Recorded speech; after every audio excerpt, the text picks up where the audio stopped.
video we're going to talk a little bit at very high level about marathon training, and I've got kind of 10 things I'd like us to think about ahead of our spring or even autumn marathons. And I think if you can cover these 10 things, it will stand you in good stead for your marathon. I've now done, I think, 7 marathons. I'm quite new to running. I started running in 2021, did my first marathon in 2022, so I've done a lot in a short period of time.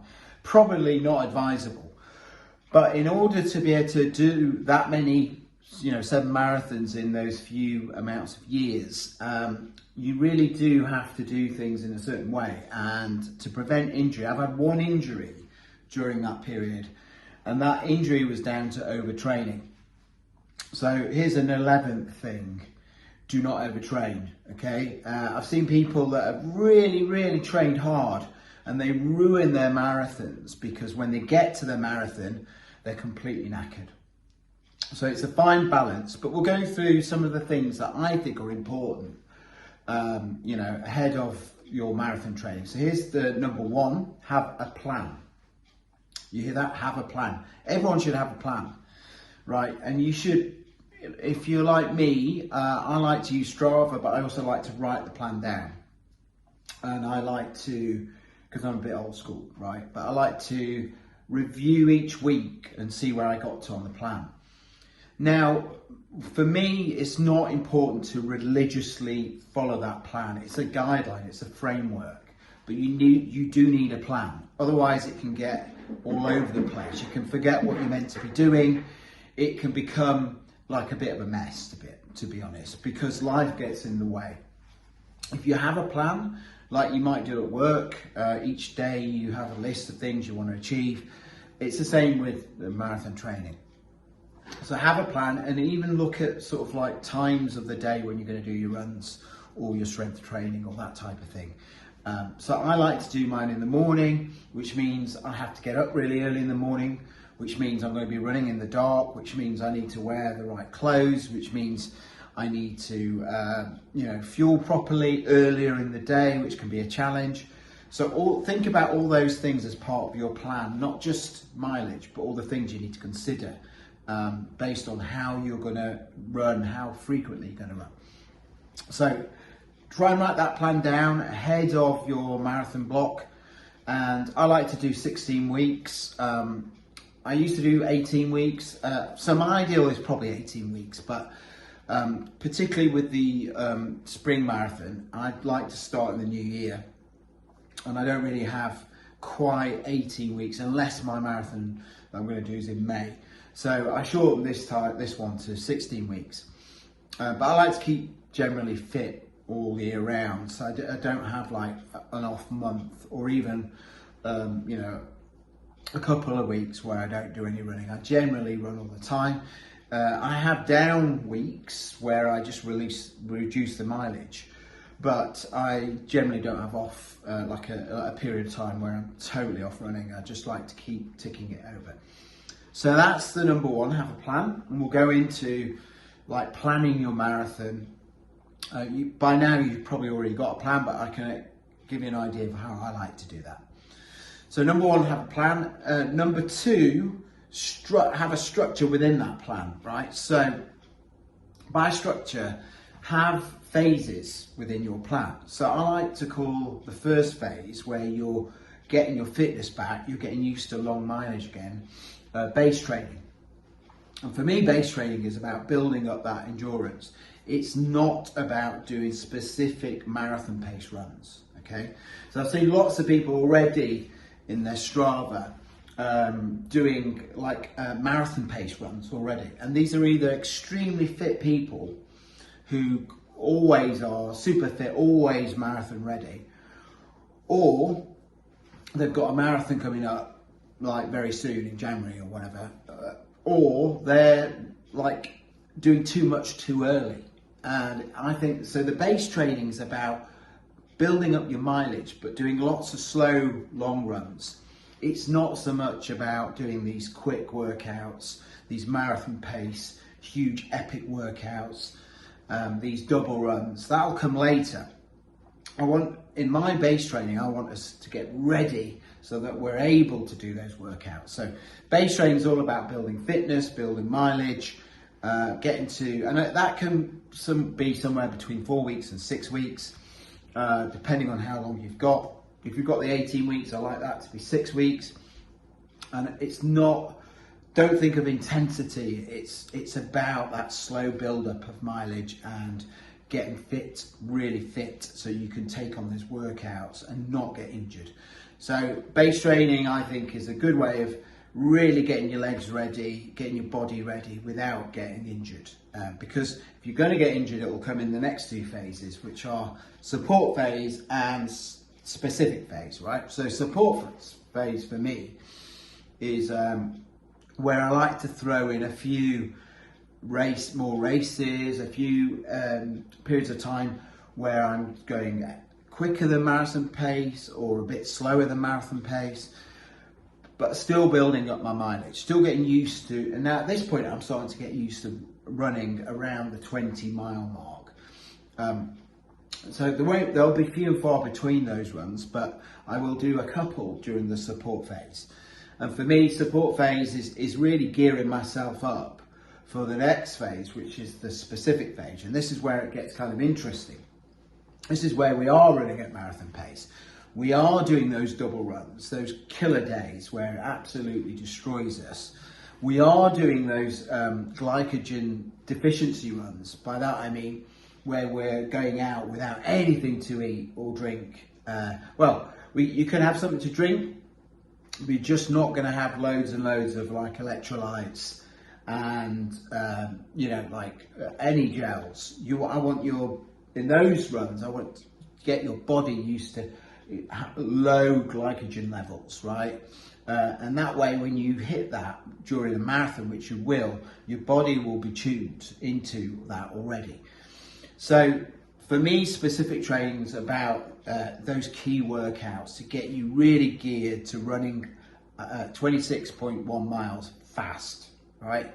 As fast as you can, and avoid hitting that wall, because your body is used to either fatigue, it's used to actually running quickly for that distance, and it's used to low levels of glycogen. Okay, so that's basically how I like to split my phases of my plan up, and it's worked for me so far, particularly in the last two marathons. As I've got over the last few years, after I've built up the mileage, I'm finding it easier and easier. And that's kind of the other thing to remember. If you're new to marathons, don't expect to run a sub 3 hour marathon straight off the bat. You might do if you're young enough and fit enough, but the majority of us won't do that, right? The majority of us will start somewhere around the 4 hour mark, maybe 5 hour. And year by year, we'll start bringing those times down. My first marathon was 3 hours 12, so I was maybe a little bit ahead of the curve in terms of time. But now it's down at 2:55, so I've managed to smash off a lot of that time, and it's been due to mainly building up the mileage and refining each time my marathon blocks. So that's what I would say. Now that's number two. Number three is an interesting one: interval training. So lots of people do interval training, and they go onto the track and they do lots of sets of 10 times 800 meters, 3 times 1 mile, 5 times 1K, and I think that's great. But I leave that kind of thing more in my specific training. And instead of that, during the base training and support training, I'll run parkruns at the weekend. And it's very simple why I do that. I do that because I like to run parkruns. I prefer to run flat out for 5K in what I would class as a run straight race than do something a bit more artificial like interval training. Now, I know there'll be loads of people that are saying that's not the right way to do it, and you get you're not getting a break during that 5K. You should have some rest periods, 90-second rest, blah blah blah. Well, actually, it's the right thing to do if you like to do that. And I found I was getting more out of running park runs than I was doing interval training. So for me now, I've started doing park runs on the Saturday instead of doing a Tuesday interval session. What that actually means is Tuesday is now freed up for me to do my long run, so that I can actually on Sunday, because I've done a park run the day before, I can just do a slower but shorter, like a 10 mile, I say, instead of like 15 miles. So I've changed things around a bit because of the how much I love doing the park runs. And I like the community feel of the park runs and stuff, and I was struggling to fit them into my marathon training block, and I found this was the right thing to do, the right way of doing it. So a key point here is your marathon training block should be fun, right? You should do things you like to do, not just the hard miles, but you should do other things that you enjoy, and parkrun is one of those. So I was finding I was missing out on doing them because I was doing all this marathon training, so I changed it around a bit. I am conscious though that even though I'm doing a parkrun and I'm racing them, I won't go flat out so that I get injured. I'll go at sort of 95%. So at the end of a parkrun, I won't hammer it. You know, if someone's on my shoulder, I'll let them go, right? You know, even I'm quite competitive. Even I am okay with that, because in the end of the day, these are training runs for me. They're not actual races. I want to be ready for the actual race, the London Marathon in this case, in April. So I don't want to get injured doing these kind of things. So that's number 3, parkruns. Number 4, related, instead of doing interval training, in the base phase and support phase, I like to mix my longer runs up with doing strides. So I'll run like for 5k, and then I'll do 1k, well not 1k, so 100 meters fast, and then I'll do another 3k and do another 100 meters fast. There's no particular logic to it, but I like to try and do, over the course of a week, try and do 5k's worth of strides, right? So, you know, I like to have done that 50 times or so. So strides is another good way of breaking up the monotony of a long run by doing like 100 meters quick. I shouldn't be really more than 100 meters, and try not to do it downhill, so you're putting a lot of pressure impact on your legs. But it's a good way of like replacing interval training with something that's more kind of organically built into your routine, your long runs, okay? And you don't have to have your own special section for doing it like you do with interval training. You don't need a track, for instance, either. And in the same, along the same lines, hill repeats, but this time slightly differently. I'll run as hard as I can for 7 seconds up a hill, and then I'll do about a K, and I'll come back to the same hill and I'll do that 7 seconds again. And that helps build up what's called ATP. And if you want to Google ATP, that's fine. I'm not going to go into it now. It's an important source of energy within the body. And so you should try and build that up as much as possible. If you're older like me, it's harder to come by, right? So this is even more important. So those that you have been running a while, you'll know probably more about it than I do, but I just know that that's a good way of doing it. So run up a hill for 7 seconds as fast as you can, and then completely get your heart rate back down before you take that hill on again. And do that a few times. You can do loops of your local park if it's got a hill, like mine, my Oak Hill Park.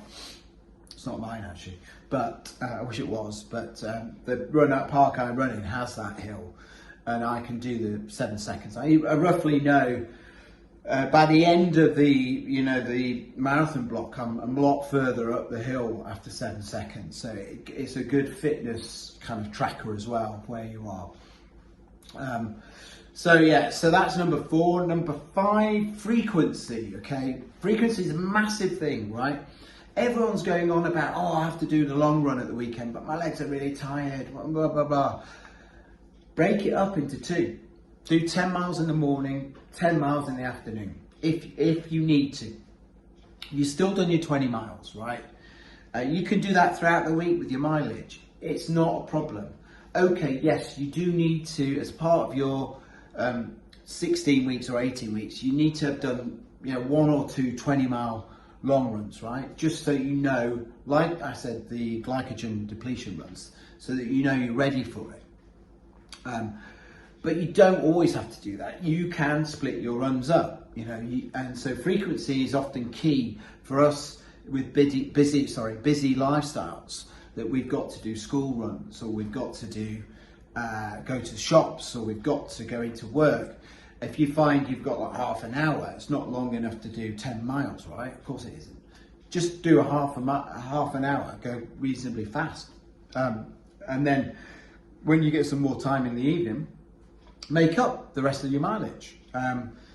So frequency is a massive thing, and those are people who follow their plans to the book often will get injured because they make them, and I was like this, it says 20 miles, you must run 20 miles, even though your ankle hurts. And lo and behold, I get, anterior posterior ligament damage in my left ankle.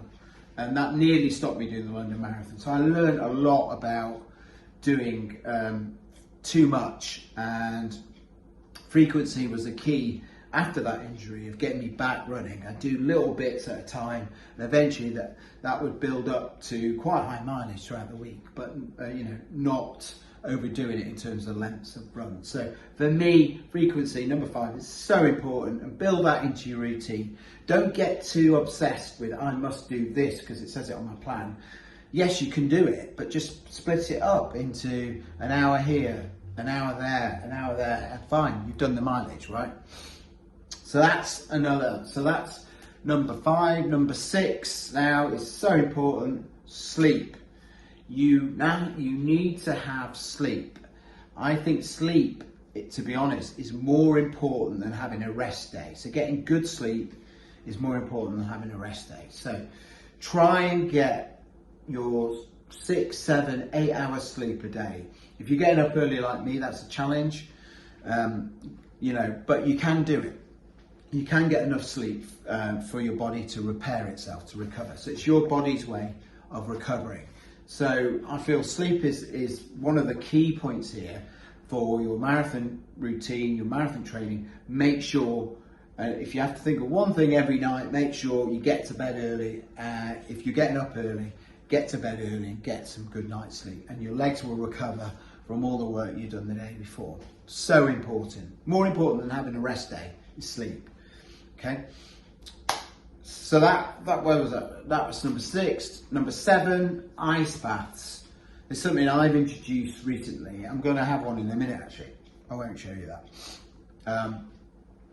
They are so good for getting your muscles to recover. People in the past have thought they were a bit gimmicky. They're not. Trust me, I use them. It's my muscles feel so much better, my hamstrings in particular, the next day by having an ice bath. So I now I have a fridge freezer that gets filled with ice. So with an ice machine, I just tip it in, and hey presto, the bath's nice and cold. It's horrible when you first get in, but eventually it feels fine. You get used to it, and then I then, instead of getting straight out the bath, I fill it with warm water and get my legs warm again, and then I come out the bath. But it's very good for when your muscles are fatigued. If you've just done a workout, you've done hardish run, have an ice bath afterwards, and it will help your legs a hell of a lot.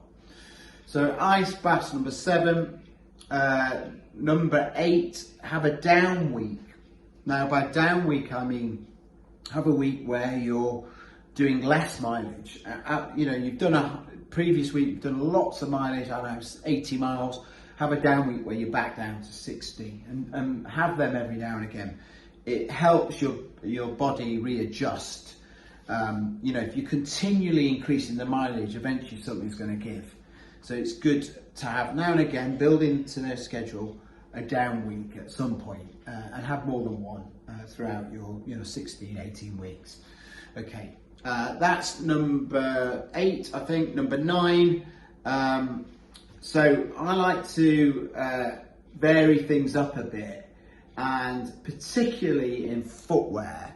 And if you wear a variety of different footwear throughout the week, you avoid injury that way. So it's far better to have like a few pairs of different types of running shoes and use them throughout the week. Don't always wear carbon plated shoes. Like I've got the Primex Strong 2, so it would be so easy for me to put them on every day. But I know my ankles and my feet in particular will suffer at some point because of my Achilles, because the plate means that when I toe off, I'm bounding off in an unnatural way that's going to put pressure on my Achilles, for instance. So wear things like the Super Blast or the Nova Blast, those kind of non-plated shoes that have a little bit more natural feel to them. But 10, gym and strength and conditioning. I think this is, I'll finish it here. That's so important, not just to do the running.